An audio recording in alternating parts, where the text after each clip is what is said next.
সব হিসেব পাল্টে দিয়ে পশ্চিমবঙ্গে এবার এলো পরিবর্তন। দিদির দিদিগিরি শেষ, পশ্চিমবঙ্গে শুরু বিকাশ অধ্যায়।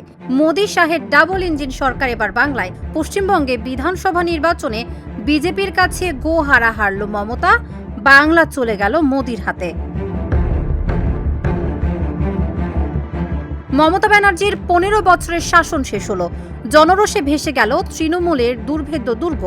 বাংলার মা, মাটি, মানুষ এবার আর দিদির কথাই নয়, মোদির ওপর আস্থা রাখলো।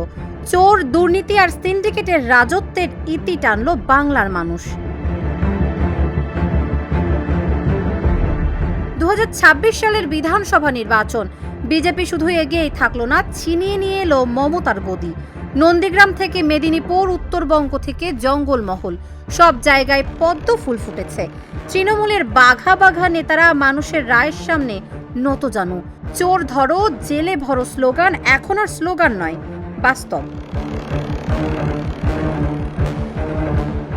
লাগামহীন দুর্নীতি, সিন্ডিকেটের তোলাবাজি আর সন্দেশখালির মতো নারকীয় ঘটনা।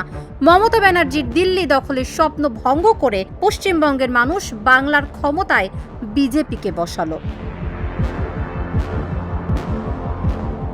এর আগে মমতা বন্দ্যোপাধ্যায় 2011 সালের মে মাস থেকে 2026 সালের মে মাস পর্যন্ত, অর্থাৎ টানা 15 বছর পশ্চিমবঙ্গের মুখ্যমন্ত্রী হিসেবে ক্ষমতায় ছিলেন। তিনি তৃণমূল কংগ্রেসের নেতৃত্বে 2011 সালে বামফ্রন্টের 34 বছরের শাসনের অবসান ঘটিয়ে প্রথমবার মুখ্যমন্ত্রী হন।